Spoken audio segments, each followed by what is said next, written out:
Here it is.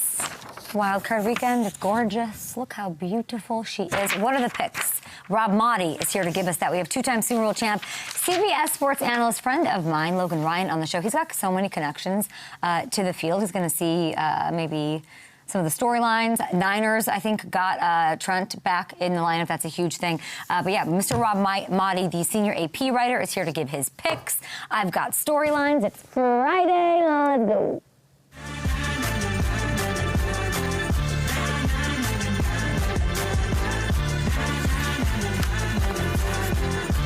Let's take a look at the slate. Let's just get right to business here on a Friday. Rams, Panthers, what a game that'll be. Devontae Adams, safety Quentin Lake, they are back for LA. Getting healthy at the right time. We'll see if Lake's return enough to fix some of the issues that have kind of creeped up on these Rams lately. C.J. Gardner-Johnson's already been ruled out for Chicago. He had a concussion. C.J., love you. Hope you're feeling well. He's been so good for the Bears. We'll see how that impacts things for their secondary on Sunday against Jordan Love. Both teams sure to make it exciting. The forecast is now calling for some snow in that one, by the way. There's like some floods in Chicago last night. Hopefully everybody's okay, safe, raining uncharacteristically much. Weather's definitely a thing to consider as you're over on FanDuel Sportsbook for that one. And the other big news we got is that, yes, Trent Williams, big guy, back at practice for the Niners. Remains to be seen whether or not he'll play, but huge step in the right direction. It's got to give you confidence if you're a San Francisco fan trying to host a Super Bowl in your backyard in less than a month. They got to do their thing against the Eagles, of course, and that one I do think is in Philly, correct? Yes, that one's in Philly. Okay, I was supposed to go to the Bears game. I'm not going because I think they'll be facing the Eagles in Chicago next week. There's my picks right off the top. I don't know, the Niners would be such a fun story, and if they did it, I have to wait because I have to see if Trent Williams is playing. But if you look at that game, the NFC North, I was texting Hamilton. They won 9 out of 10, and now they're 2-3. Ham, I don't like the momentum. I don't like that. I don't know what happened. I think a friend of mine actually cursed this team. That's what I think. But what do you think? What's happening with them? I mean, listen, it's come down to the ends of those games again, and it's just this time, these last couple of games, things haven't broken their way. It's not like it's been a drastic departure from what's been happening. I will say, too, on the other side, momentum isn't exactly on the other side either. As the Packers have lost, I think it's 4 straight going into this. Mm-hmm. So it's two teams that, kind of going in the wrong direction. But for the Bears, I'm not concerned because it's like they're still playing Bears football. It's just those couple of moments at the end haven't gone their way. Hopefully we see the type of complete game we saw more against the Niners in this one. Kevin Byard's getting an interception off of Jordan. Thanks for your thoughts there. Hamilton, Cheese, Grater Hats, all about the bad blood. The division renewed. The Packers were talking about the Bears. And here's a little taste courtesy of Cameron Ezer of WFRV in Wisconsin. I didn't want nobody else. I wanted the Bears. However it felt, it was going to fall. If we had to go to Philly, we was going to Philly, but I'd rather play the Bears first. I need to get back. That's just what it is. I definitely wanted to play the Bears. We get a chance to put the Bears season to bed. That means a lot to us for sure. A lot of the guys took that hit that he took a little personal, so I'm not saying we're going to go out there and play dirty or nothing like that, but we definitely going to defend our brothers. They hate each other. The coaches hate each other. I effing love this. I think this one matters more than a typical playoff game. I'm in. From the Packers side, a win here erases a lot of the negativity that's been brewing in Green Bay. Micah got injured and we're not going to do it. I'm out. People are jumping off shit, people whatever. And if they do get past Chicago here, maybe it does spark a little something, Micah or not. Micah can be an emotional leader. He can add his tweets. He can get everybody going. There's so much talent here. The playoff field really in the NFC wide open. And they're sneaky. They could be sneaky. Just don't throw an interception, Jordan. But if they lose a 5th straight to end the season and go 1 and done, as the 7 seed, and then you got Ed Policy there. He's the new president in charge. I think changes might be coming, and that you at least have to be concerned about that. For Chicago, I mean, the positives are obvious. You're like, unreal story, outkicking your coverage, whatever you want to say, like rebuilding. This happened so quickly, so soon. But you get to send this team that's been your big brother home and eviscerate them. You can win a playoff game for the first time in 15 years. It cements this squad as like maybe the most fun and memorable Bears season that I've had ever. I don't know, ending the season on a 3rd straight loss would be fine if you do it to the Niners, or if you lose to the Rams or Panthers. I would not be mad if they lost this game 30-3 to one of those other NFC teams. I wouldn't care.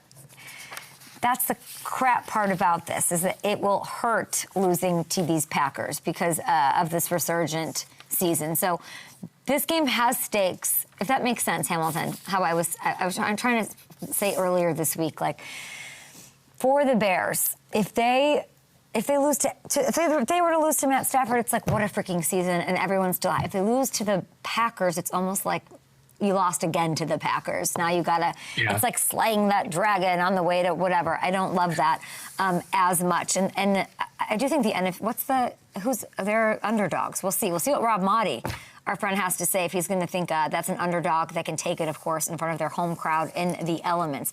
Other game tomorrow, Ham, is, which one is it? Rams Panthers.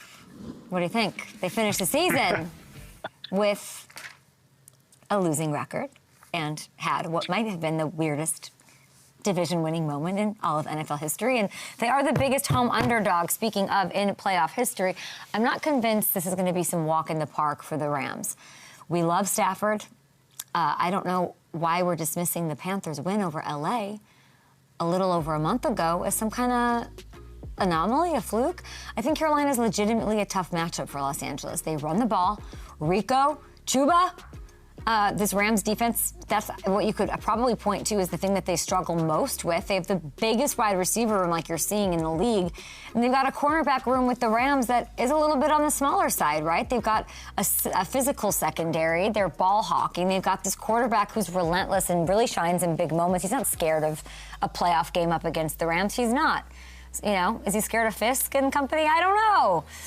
It's not saying they're necessarily going to win. This is sort of disrespectful, I think, this line over on FanDuel Sportsbook. Take advantage of it, I guess, if you want, but I think it probably has a lot to do with the consistency of this team. Like, you don't know what you're going to get, but guess what? You don't know what you're going to get.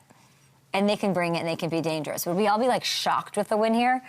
They've taken such a step up. So either way, I know it's like either way, I'm like loving this team and loving what the future is under Dave Canales and company. Okay, we are doing something very cool on FanDuel Sportsbook, and that's like obviously where you need to be for all of your bets, whatever you're betting on. There are some exclusive things going on we've been dying to share with you all week, and we finally get to because they're alive. They're alive on the Playoff Specials tab. Go to FanDuel Sportsbook app, website, whatever you want.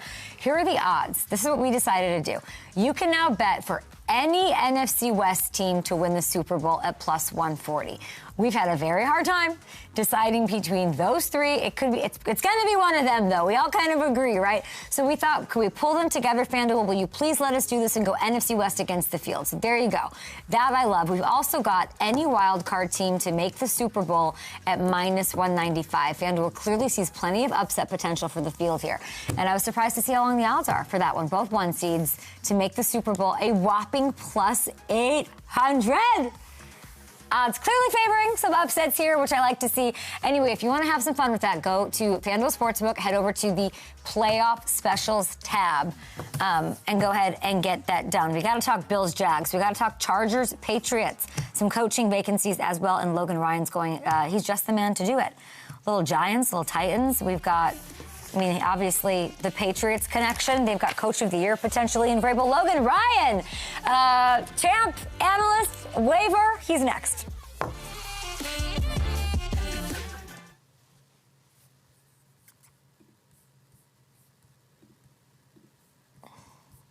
Yes, Matthew. Yeah, the other part of it that makes that, from the Bears' perspective, like you're talking, that makes it just hurt more. And not only being the Packers, but like with the Packers on the ropes. Like the season has been escaping them. Like you give them completely new life. Like it's different if they were like 13, if they were like a 13-win Packers team or something. Like, I think so. Okay. It still would matter. I just think it makes it worse. That I'm trying to think who I think is actually going to win this game. I hate the back-to-back losses. Yeah. Does it make you more concerned that it was like those situations where they'd been coming through and having that magic, that like the magic didn't happen in those games? What do you mean? In the past two? Like that, like maybe that, yeah. That like No, maybe I think that you were kind out of on, I affected think her. you were out on them. You were wary of this not being sustainable long ago. I think there might be some truth to that.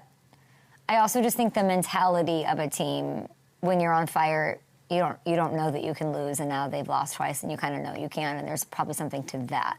If we're talking about the magic, the magic is just the confidence in that moment. I mean, that first one, well, who were they playing with that Colston? They hit Colston on that drive. Who were they playing? That first loss in the fourth. The Tirico. Oh, the Niners. The Tirico curse. That was the Niners one. Yeah. I hated that. Yeah. I don't know. It's interesting. I think it is such a big LaFleur game. Yeah. It is almost all about Matt LaFleur for me. Because I really don't think he likes Ben. I think it's not played up. I think it's like bigger than what we think it is. I do. And then it's like, oh shoot, my dock just went away. Okay. I know.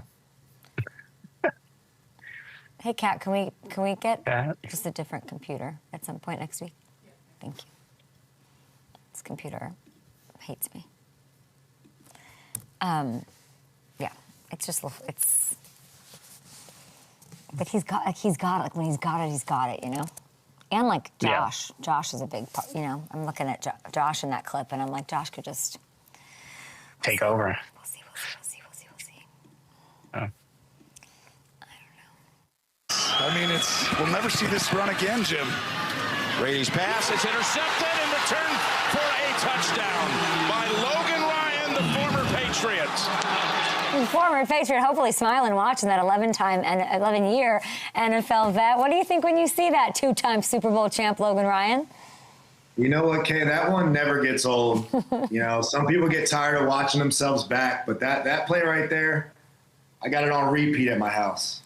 Yeah, you were a current CBS Sports NFL analyst. I would probably literally have that on repeat at my house if I was you. You know what time of year it is. Tom Brady hates to see it coming. That game-sealing pick six off the goat, iconic. Have you talked to Tom since then? Do you ever see Tom? Oh yeah, Tom and I are extremely close. He actually messaged me after that play and was happy if he had to throw a pick six to anybody. It was to me. We played together in Tampa. And then we started our broadcasting journey, I guess, both last year. So we've stayed in touch through that. Tom's a really close friend, and we stay in touch pretty often. And he's a great responder when you text him, too, believe it or not. He's a good text responder? He is. He's elite, actually. Yeah. He's better than some of my other friends. So I'm like, if Tom Brady can get back to me quicker than you, then why am I texting you? Yeah, that's it. I'm not going to say anything. I'm not going to say that. But yes, I'm glad that he is. The Pats back in the playoffs, of course. Let's just start there. Drake May, his postseason debut up against Justin Herbert, who's 0-2 in these big games, these playoff games in his career. Even though he's a rookie, he's a newbie, at least as the postseason's concerned. Can you explain your level of trust in Drake in this moment?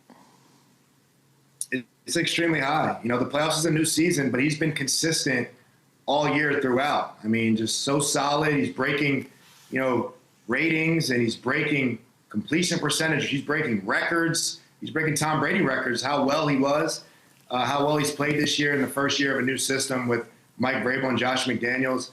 I really like this matchup for the Patriots. The playoffs are about matchups, not about seeding. But this is a really good, favorable matchup for them based on, Chargers just deficiencies and whatnot. And I think the zone defense that the Chargers play, Drake May is really good against man. He's really good against zone. And I think he's going to have a pretty good day. I think he should be extremely comfortable. And I think you're going to see the regular season Drake May. I don't think you're going to see any hiccup on his behalf. I really like this matchup. Do you trust him more than Herbert? Yeah, this year I do, absolutely. And I trust him as much to be my MVP. You know, I know he's young, but he's been solid. He's been consistent. I mean, he hasn't thrown for many 300-yard games, and he's second in the league in passing. So that's something that's really underrated in our sport, to be good every single week. And it seems like every time we see Drake May play, he's pretty darn good. And then when they have a soft schedule, they're blowing out the teams like they should. You know, and then when he plays Josh Allen, I know Josh Allen came back and beat him in the last one, but Drake May played well in that game. So I think, you know, he stood up to every test, and obviously this is the next one, but playing for Mike Vrabel, understanding Mike Vrabel's DNA and what he preaches, Drake May's a perfect quarterback for that, because that kid is steady, he's solid, and he leads the ship the right way. I sat down with Mr. Kraft in August, and obviously like Vrabel got the gig, and I said, when did he get the gig for you? When he played? Like, did you know when he was playing for you years ago that, like, eventually he'd take... And he said, no, it was in that game, the wild card game, in which Vrabel outcoached Belichick, the one that you, my friend, Logan Ryan, starred in as a player on the Tennessee Titans. So you helped Vrabel get this gig. And now he is, like it was you. I hope he gives you a little Coach of the Year, a little nod in his speech whenever he gets it. Knowing him, what does Vrabel have up his sleeve that he's saving for this game? Man, he's so good. He's so good in the situational part of the game. He talks about how he outcoached Bill Belichick in that game, and he did. There was moments where he kind of ran the punt play to kind of waste time, which was a loophole that Belichick found out. Actually, this is a story I haven't told a lot of people. Okay, right before halftime, we were in the same exact defense that I had to pick six in later in the fourth quarter. Same exact defense, Tom Brady in a 2-minute situation, and they put me in the middle of the field because I knew Tom really well to read Tom's eyes. And I had a good jump, and I dropped a pick. I just straight up dropped a pick. It hit my hands. I should have picked it. I was thinking about a pick six, and I dropped it. I go into halftime, and Mike Vrabel's like this. He's like, hey, we need our best players to make these plays because Tom's not going to give us those chances again. And I knew who that was directed to, clearly. And I said, all right, Braves, I'm going to catch the next one. I promise you I'm going to catch the next one. Move on. So Vrabel vocally called me out at halftime. I shot it right back to him. And how it all unfolds is we're in the same exact defense, end of game. I caught the next one. And it's like, I told you so. And Vrabel said, I knew you would. So it's the accountability to hold me, who was one of the better players on the team, accountable. Right? And he knew that I was better than that drop, and I knew I was better than that drop. So his accountability to the best players, his accountability to the bottom player on the roster is well documented. But we had our little moment at halftime, and it obviously led to almost, as you write it up, a storybook ending for the game. That is such a great story. Thank you for sharing that, and good luck to the Chargers. Brock Purdy, let's go over to the NFC. Brock Purdy's been running a little bit more. He's extending plays more as of late, and that's kind of what he did right back in 2023 in the NFC title game when you were his teammate. You have so many freaking connections to this wild card. So thanks for hanging out, and like this is why CBS, of course, wants your brilliant analysis. Like, what does Brock's growing willingness to create out of the pocket magic unlock for this offense heading into this? He's always had that. He's always had the magic to extend plays, and that's what's really, you know, in order to be a number one quarterback nowadays, you have to be special somehow, some way. He's a quick processor like Kyle Shanahan loves. But it's this stuff. And Brock, I'm happy he brought the Dougie out this year, right? So it's really per Dougie right now. And I really like that. I really like he's showing his personality. He's comfortable, man. This guy was a 7th-round draft pick, 4th quarterback on the depth chart, turned franchise quarterback who got paid and everyone doubted him. Well, now he's showing who he is. Kyle Shanahan loves him. That's why he paid him. And honestly, I played for the 49ers. I'm not saying the 49ers wanted to win that last game and have home field. And if they would have had home field, they might have been Super Bowl favorites to host the Super Bowl. We know that. Okay, that game was close to Seattle, didn't go their way. and now they're picked as an underdog against the Eagles. I don't fully believe that. I know being in those defensive meetings, some more insider for UK, that the Niners love their pass rush game plan against Jalen Hurts. Go back to all the times they played Jalen Hurts in the playoffs and they played him in big games. They've gotten the better part of Jalen Hurts. Now, last time they played in the playoffs, Brock Purdy elbow fell off and he couldn't finish the game. They had no quarterback to finish the game. So I think the Niners have some revenge on their mind. I think they're comfortable with their game plan. They know that the Eagles have the more healthier stars, and that's the tough part, that the Niners are so banged up. But I'm picking the Niners to upset here. I'm picking the Niners to win this one. I think their defense and Salah has a good game plan for the Eagles, and I like what Purdy's doing. And I am not a fan of Nick Sirianni resting those starters. I'm not a fan of that. Tell me more about that. Why? Because you can't just turn it on. And that's what this Eagles team is trying to do this year. They're just trying to flip the switch. Now the playoff starts. All right, now we'll start playing well. I'll rest the guys up. Now we'll just turn it on. And you can't always do that. How you kind of end the season and leads it to the playoffs, momentum and whatnot. And I always say this also on air with CBS.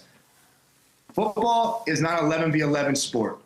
Football is a 12v12 sport. It's your 11 players and your coach.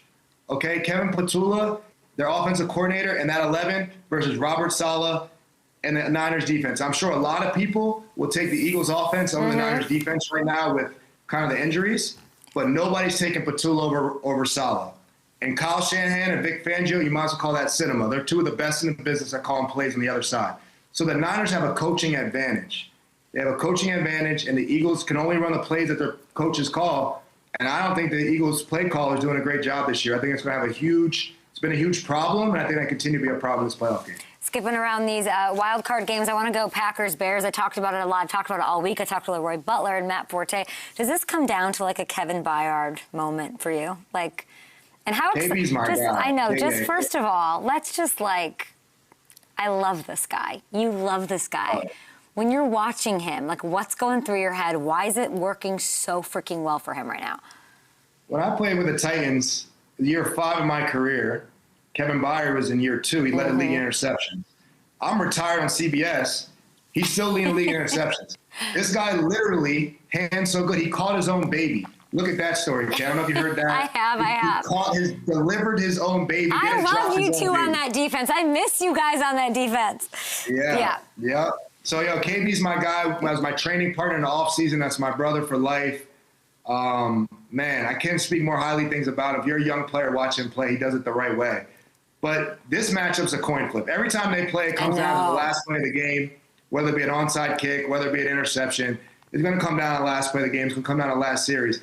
But there's so much inexperience in this postseason because of the wide openness. The no Mahomes, the no Burrow, the no Jackson. It is as wide open as it's ever been.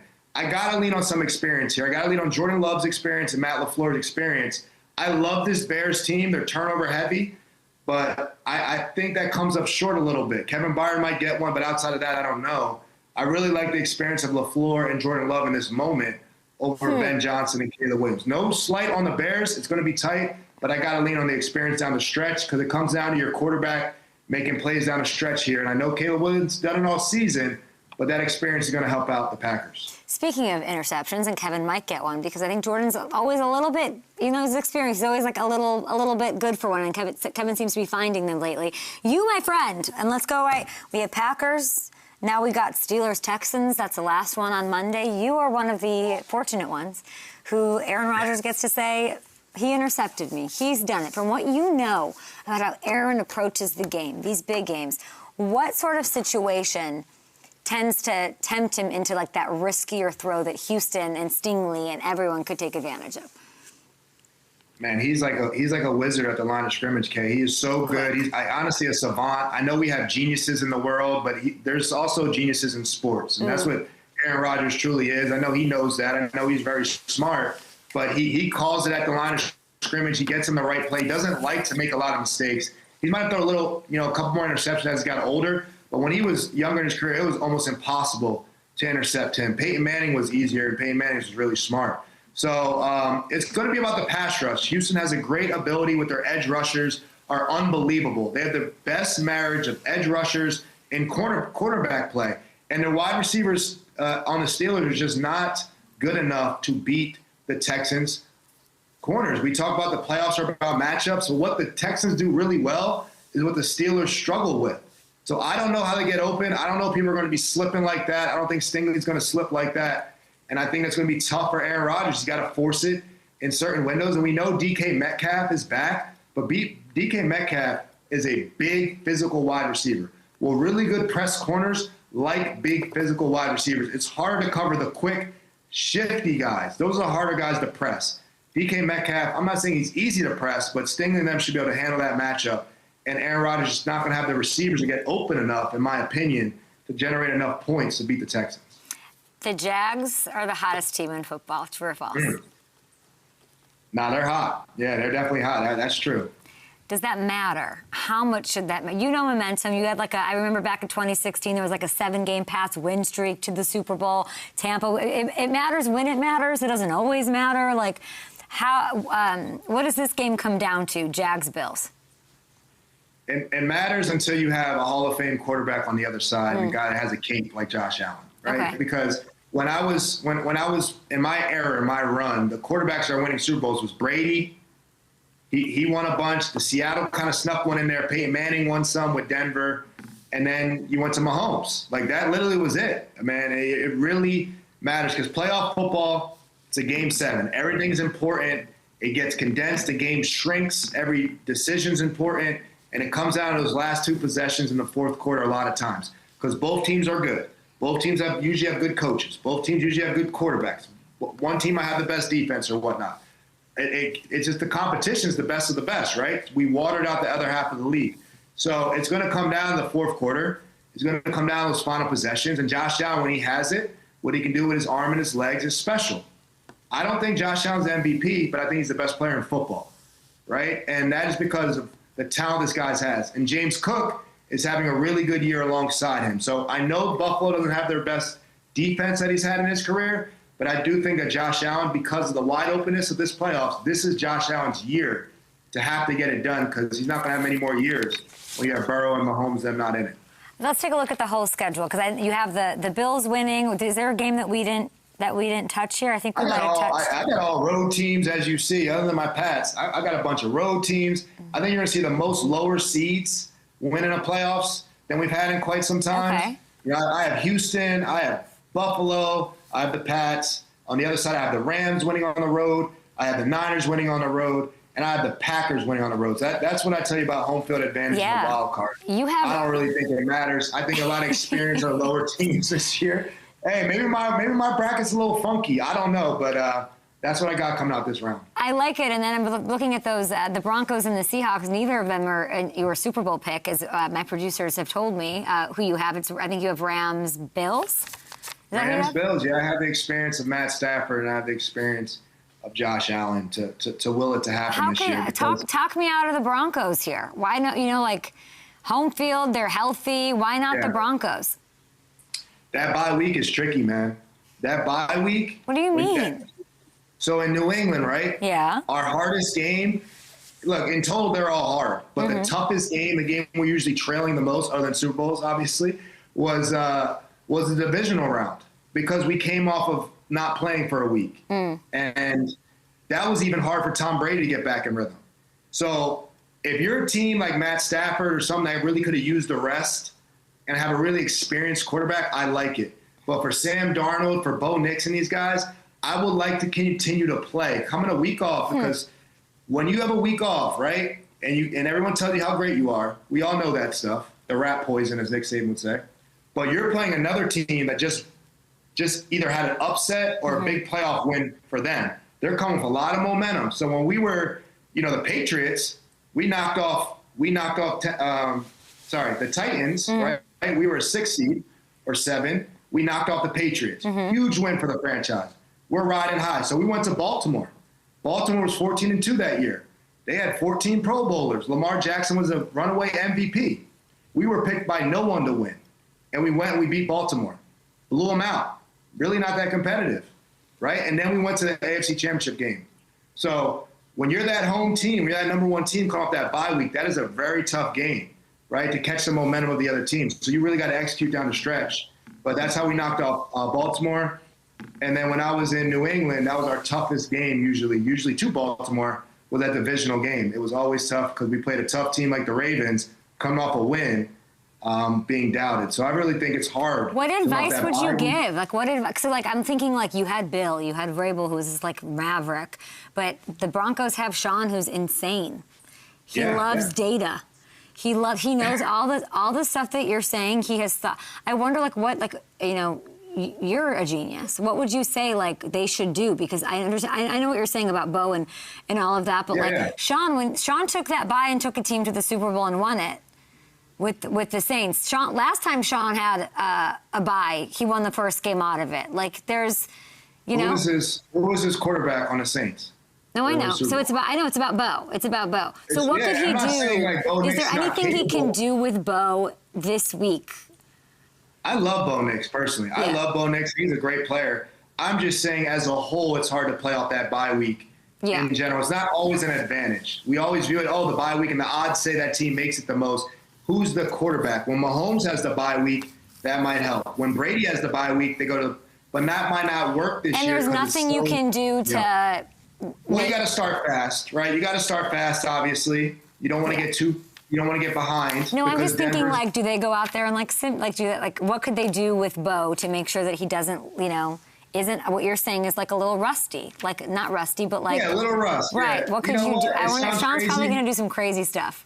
What? It sounds crazy, but. Tell me. You know, get him in rhythm early. Get him hit early. Run Bo Nix. Get him hit. Get him in the game. Make plays like that early, right? Don't feel it out. Put the ball in his hands early. And get the man in rhythm. You know what I'm saying? Because you're going to play a team that's coming off a win, and they're probably going to be playing their best football of the season. So get them in the game early. A lot of quarterbacks say, hey, when I took that first hit, I really woke up, right? And it's not just the quarterback. It could be the defense, right? The defense hasn't played. Sometimes they haven't played in 2 weeks, depending if they rest their starters, right? So it's a while, but you got to get in the game early. You want to start fast. Denver's built to play from ahead because of that pass rush that they have, right? 100%. So they want to play from ahead. So they got to start fast. I think it's a big deal because when you have an underdog coming in your house as a 1 seed and they stick in that game through halftime, they start believing they can knock you off. So you want to, as a higher ranked team, you kind of want to handle business early and often. I'm glad that you're making me feel smart because all year with these slow starts with Bo in the beginning, I'm like, get him running. Design runs for this man. And they have a little bit, and they've opened up the playbook as I think that trust and that chemistry has grown between Sean and he. Super, super interesting. I didn't know. Do you think how will it affect Justin Herbert? I'm sure you'll agree he's banged up, so he should have sat out, right? But they basically said, take the 1 seed, Broncos division rival, and we're going to rest up. And that's probably the right decision. How will that affect him in this game? Look, he was banged up, right? So a healthier, you know, a 90% version is better than a 70%. And no one's 100% this time of year. They're just not. The season's so long, no one's really 100%. So when your quarterback's that banged up, but why is he banged up? Because their tackles have been hurt all year. And the Patriots have a great pass rush, a great team pass rush. They don't have elite individual rushers, but they rush well as a team. That's not good for the Chargers. And the Patriots have some great corners as well to match up with those really good route runners. So like I said, I don't like the matchup for the Chargers here. Right. Herbert's been banged up all year. Why? Because they can't protect him. And Mike Vrabel knows that they can't protect him. So everything that's given them issues all year, straight up, Vrabel's going to bring that. He's going to hit the quarterback and man up. Man to man. I love Lad McConkey. Keenan Allen's like the Allen Iverson of my era. That guy gave me 100%. The Slayer gave me problems. Of course. Right? He gave me personal. He's got a bag. He's like Jamal Crawford. He's like your favorite receiver's favorite receiver, right? But when you have Christian Gonzalez, he can stay square. He can stay patient for all that. So it's just not the best matchup for the Chargers. But Herbert's got to get the ball out of his hand. If he gets hit, it was And he did say, by the way, that he resting it felt better. There probably wasn't another option, but they could have gone for a different matchup than this. You keep saying it's a bad matchup that I'm like, I kind of hate it for them. I hate it for them. I want them. It is what it is. You know, you're in the dance, so you gotta get dancing. It is what it is. You gotta dance. It is what it is. A little coaching news before you go, because 2 teams you played for have some openings. Maybe you should put your resume on the table. Giants, Titans, young quarterbacks at the helm. What's Where's the most desirable gig between those two? Well, I think, wow, you know what? They got pros and cons of both. I think New York's more desirable. You have the young wide receiver, young quarterback, young running back. It's the New York market. But you got that GM, Joe Schoen, I'm not fond of. I'm just not fond of him. From my experience with him, I don't know why he does what he does. I know he lets a lot of Pro Bowlers walk and play for different teams and whatnot. So I don't think that's good. But so you have to have someone that wants to inherit that, inherit Joe Schoen. And how long does Joe Schoen have, right? Where the Titans have Cam Ward, but beyond him, they don't have a lot on that roster. It's warmer, it's tax-free. But New York with the market. Look, I think Kevin Stefanski got to go to one of them, period. I like Kevin Stefanski. I played against Kevin Stefanski. I just called the Browns game, sat down with Kevin Stefanski. I know he's a Northeast guy. He's from Philly. He grew up, in that area. When you live in Philly, I'm from South Jersey, you grow up watching the NFC East. You're watching the Eagles, you're watching the Cowboys, you're watching the Giants, and you're watching the Commanders now every single day. And it's religion up there. It's like SEC football. It's a big deal up there, pro football. So I think Stefanski should be the Giants' #1 pick right away. Call him, get that done. If not, go to Tennessee. It's just these GMs at both places. Do coaches want to work for these GMs is the biggest question. Stefanski over Harbaugh to the Giants. I just don't think Harbaugh is going to go to the Giants because of the GM. I think Harbaugh wants to go where he can bring his own GM, of right? Course. And I but think couldn't he do that? Couldn't he? In a negotiation with Mara, you don't think Harbaugh could go and say, I want Shane out of here, I want to pick my own future, and that happens for him? Doesn't he have that kind of pedigree? I don't know. If you see Joe Schoen getting fired, it's for Harbaugh, 100%. If they can get Harbaugh, then if Joe Schoen got fired, it was for Harbaugh. That's it. Right now, as it's standing, Harbaugh's not going to go work for Joe Schoen. I think he'll go to Atlanta, where there's no GM at the moment, or Miami just hired a GM, a few minutes ago or whatnot. So maybe that might be out for Miami. But if Joe Schoen gets fired, that's for John Harbaugh. Why did Joe let you guys walk? How do you see that now? Well, I mean, when you're in it, it's emotional. But why did, it was you, but it wasn't, you were there for a year with the previous regime. He comes in, it wasn't just you. You're saying he let Pro Bowl, how do you see that now? Look, I had just signed I was there for 2 years. I signed a contract extension to essentially retire a Giant. I'm from New Jersey. I remember. And that's what I wanted. But, he came in and obviously new regime, and he wanted to get under the cap, a lot under the cap. So that means you're going to cut or trade a lot of veterans. And he went to everybody and, decided to move on a different direction with pretty much the entire team. And you're going to see from Xavier McKinney and Leonard Williams and Saquon and Daniel Jones, those are really good young players. Julian Love, So I thought, hey, maybe they released me because we have Julian Love and Xavier McKinney in the same safety room. And I understand that. Those guys are going to be studs. I helped, do whatever I could do, and we had Jabril Peppers as well in one safety room. So there was talent there. But then when Julian Love and Xavier McKinney walk as well, they all wanted to stay. They don't get deals. They're like, Logan, what's going on? I'm like, welcome to a GM that is doing whatever he wants to do. So we don't have the answer there, but I'm happy for those guys. They're playing well. I know a lot of those guys wish they stayed in New York, but they're happy where they're at. They're in the playoffs. They're starring for top teams, and they're definitely showing what they're capable of. Logan, you are so amazing. I know that you know how good you are. You are so good on TV. And I've known this for 10 years, so it's fine. But thank you for your insight, for your candor. You're the best. Thank you. I appreciate it. I'll see you hopefully Super Bowl week or something. Yeah, we'll be there all week. Maybe we can get you on. I'm sure I'll see you running around doing your thing. And congrats on CBS. Incredible. Appreciate it. Thanks, Kay. Can't wait to see where it goes from there. We'll be back. Thank you, Logan. Ryan, we'll be back after this with Rob Maaddi. Get some picks out of him for your FanDuel needs after this. I know we're in break, sorry. Yep.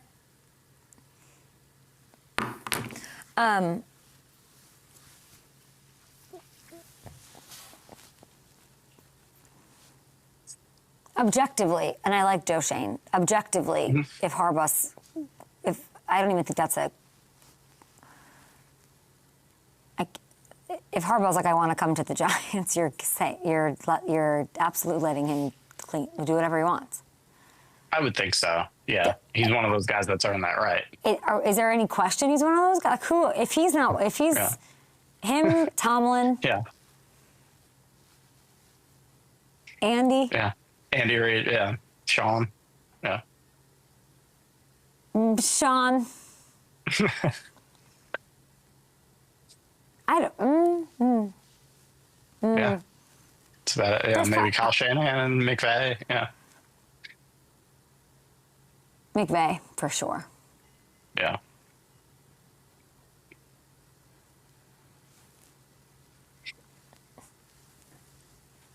Right. Shanahan, I don't know.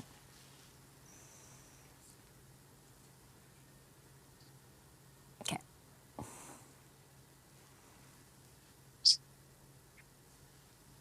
I think if you're an owner, you need to like be involved in the Shanahan.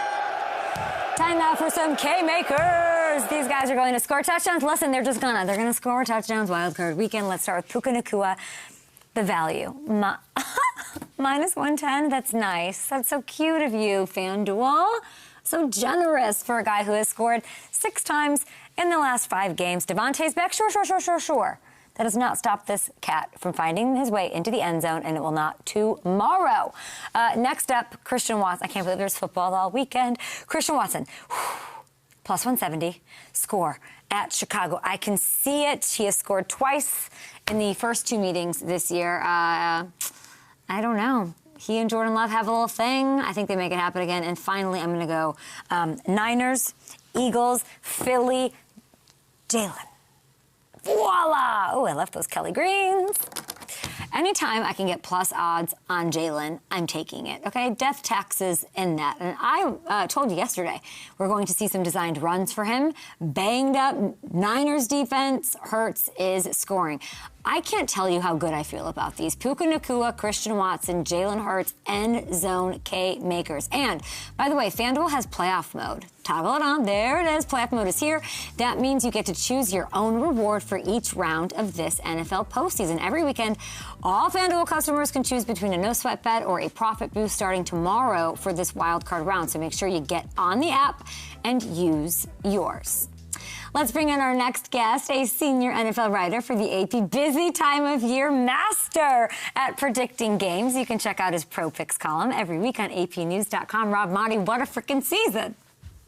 What's going on, Kay? It's that time of year, wild card weekend. It's going to be wild. It's going to be wacky. You know, I've got a new nickname for you. You always have one for me. Okay. And I was talking to Christian McCaffrey the other day, and he does it all, right? He runs, he blocks, he catches 100 passes. Yeah. You're like this. You're the CMC of the media. Great. You're doing everything. You're doing events at the Super Bowl. You're doing red carpets. You're doing everything. So I see you on Christmas Day, right? Yeah. So you're the CMC of the media. I love a check, Rob. Let's talk about it. Okay, speaking of AP, it is award season now, and thank you for saying that. And it's great to have you. And it's your busy time of year. If we look at AP Coach of the Year odds, Mike Vrabel is the current favorite here with Mike McDonald and Liam Cohen following him. So ballots are in. Who do you think takes this one home? Wow, this is one of the tougher seasons, and so many people have just reached out and like, wow, it's a hard year because you think about it, you can make an argument for everybody. Mike Vrabel goes in there, takes over a team that was awful last year, and instantly they win the division. They're the number 2 seed. Mike McDonald is the number 1 seed, and anytime you're a number 1 seed, you got to look at that guy. Now, he did win 10 games last year, so I don't know. Ben Johnson goes into Chicago. I'm surprised. I'm looking at those odds, and what does it say? Plus 10,000 for Ben Johnson. He goes in there and wins a division. Guys like that, and Liam Cohen kind of flies under the radar, okay? Just because he's in Jacksonville, but he took over a team that was last place, 4 wins, and all. Well, they weren't last, Tennessee was, but they were 4 wins, and he turns them around, turns them into the AFC South champions. So this one's going to come down. We've had some close races. I think a couple years ago, Kevin Stefanski and D'Amico Ryans were like neck and neck. It came down to who had more first place votes. Right. I think this could be very similar. And here's the one thing that's important to note for everybody. Whatever happens from here on out doesn't count. It's not a playoff award. It's based on the regular season. So a couple years ago when Stefanski won, but they lost to D'Amico Ryans and the Texans in the playoffs, I remember talking to Stefanski afterwards, and he was like, man, I don't even know if I should be accepting this award because he felt they lost in the play. That was the Joe Flacco year. They lost in the playoffs. But I'm like, Kevin, hey, it's a regular season award. 100%. it's based on the regular season. So this one can go 3, 4, 5 different ways. That's great insight. Now I'm yeah, that's so interesting. The Liam of it is so interesting to me. So when I look at close races, I love your perspective. It's a fun one with MVP because Matthew Stafford, insane numbers. Drake May's been great too. You know, all pro teams will be announced very soon. Like, Stafford has the advantage with the stats, but he's got this third place finish in his own division. Like, how does that third place finish affect his MVP chances? So if you look historically, Kay, over the history of the AP NFL award, only 2 quarterbacks have won it that didn't win their division. And I think there's 7 running backs in there that didn't win their division, but we haven't had a running back since Adrian Peterson. And those quarterbacks were Peyton Manning, and I believe Steve McNair was a co-MVP at one point, and then Johnny Unitas was the other quarterback when the Colts didn't make the playoffs. So historically, it's gone towards a guy who's at least won the division. Now, even more recently than long term, over the last 12 years, and it's been quarterback 12 years in a row. 9 of those 12 years, it's been a number 1 seed. And the other 3, it was a number 2 seed, including last year when it was Josh Allen. So it's hard to discount. And I was talking to Matthew Stafford yesterday about just potentially winning an award or whatever it may be. And he's just obviously laser focused on Carolina and playing this game on Saturday. But this is a 37-year-old quarterback who had a pretty historic season based on any age, but especially for somebody his age. And I think the cool thing is what we've seen last year, Kay, if you remember, Lamar Jackson was the first team All-Pro. But Josh Allen won the MVP award. Yes, I remember very well. Right? And that was only the second time that's happened. Yes. And it was going back to 86, John Elway, Joe Montana. So I think the clarity of MVP goes to a player who had the most valuable season as opposed to the best statistical numbers. So let me tell you this. Okay. We talked about CMC, right? What about CMC in the equation?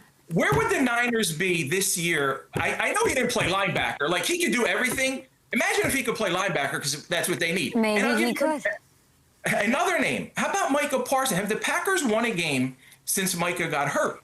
They haven't. Now, I know the last game didn't matter because they didn't play their starters, but there were 2 others, including the Denver game, that they lost. When you think of value, and I think voters are starting to look at, when you look at the guidance and the terms most valuable season, what were you able to do to elevate your team, or what is your team without you? And I think most of Rob, most of the public, I think, thinks that voters don't think that way, or it's gotten completely away from the value of there's an idea that it's impossible for a Christian McCaffrey or a Micah or any non-quarterback. You're saying you're feeling it might be going the other way eventually, like that. You know, it's been a long time. I don't know if it's possible, but I do know that we have a top 5 ballot as opposed to, so in years past, you pick one name, you pick one winner. Yes. Now we're the top 5. It makes it more fun, right? You can see Christian McCaffrey finished 3rd a couple years ago. So you can see a Christian McCaffrey getting votes. You can see a Micah. You can see a Myles Garrett. You can see some of these other guys, some of these defensive players getting votes. But I think what we realized last year is value versus statistical numbers. We had the AP has an Offensive Player of the Year award. We have Defensive Player of the Year award. Those should go to the most outstanding player at that position. MVP, I think voters are starting to look at it from a perspective of most valuable season. Who was the most valuable to their team? And when you look at it that way, okay, if you look at Justin Herbert, where are the Chargers without Justin Herbert? You could say that for probably nearly every playoff quarterback in the league right now. Where is that team without that quarterback? So when you look at value, it makes it even more difficult to choose an MVP as opposed to going, oh, well, he had the best numbers, he's the MVP. That's like, so I think that's first team is, and I love that you're saying this because it very much follows the philosophy that I subscribe to in first team versus the other many awards that the AP offers, and that are so meaningful, which makes them, of course, very polarizing to the audiences and these tough decisions to make. Let's get into Wild Card Weekend. We are with Rob Maaddi. TV break. We're going to roll through the break and get into some of these because this is what you do, the maestro of making picks. You are the.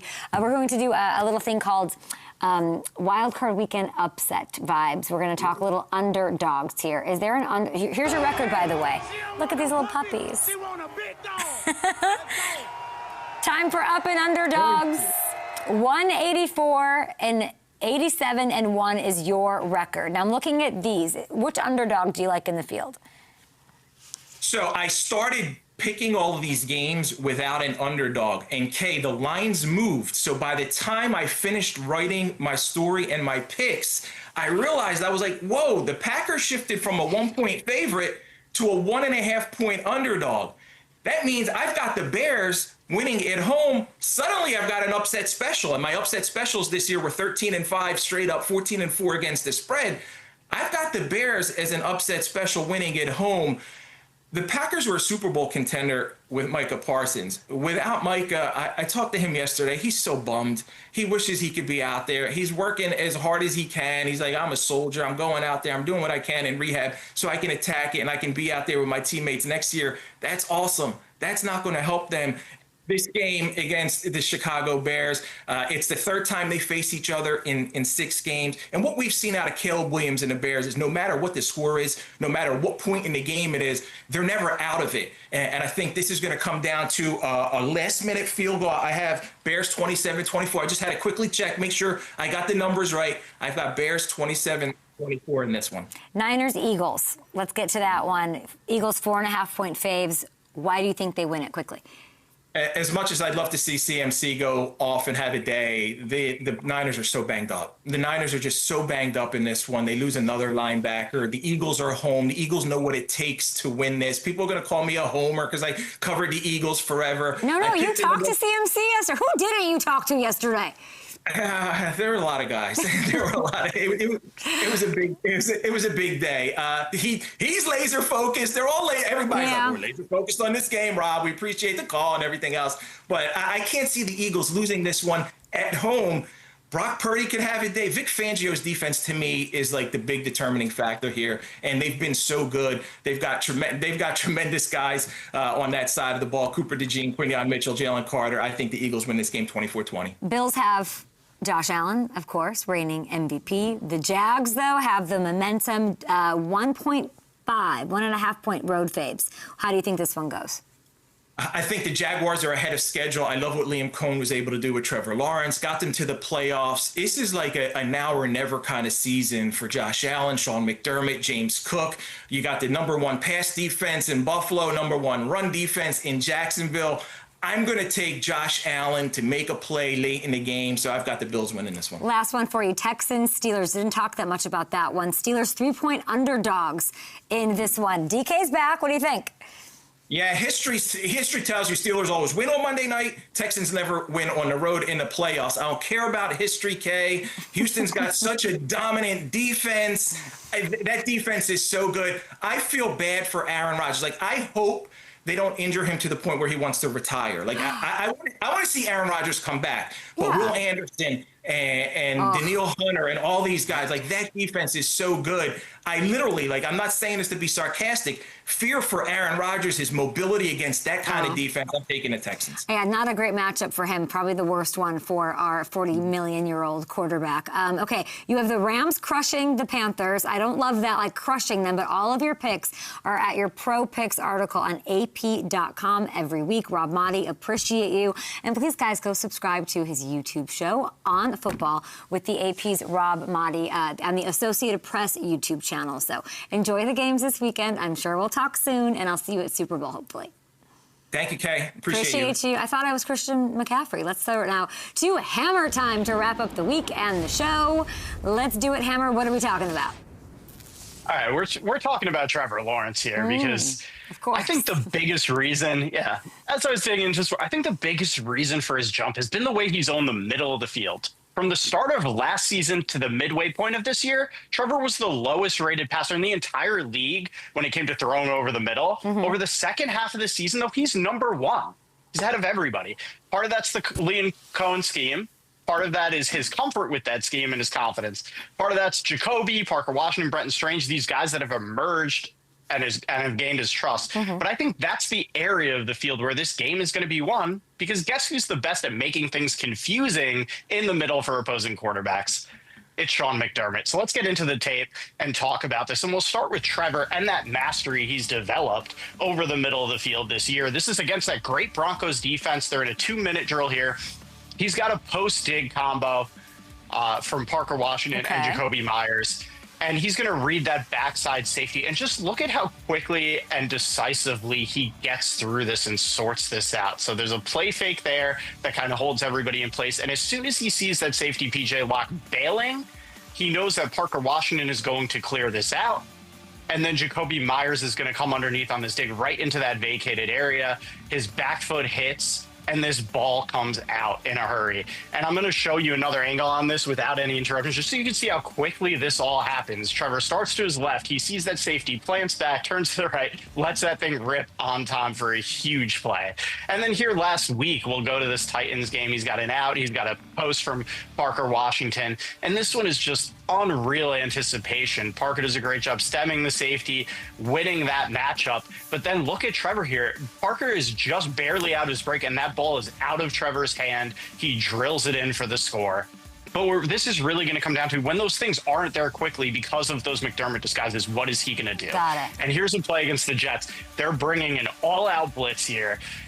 Trevor maybe could hung in there a little bit longer, but he knows, hey, I'm going to have to move here, extend this play. And this is where that confidence comes in, where you're really seeing that blossom this year. He gets outside the pocket. He flips his hips back around. And look at where Parker Washington is when he throws this ball all the way across the field.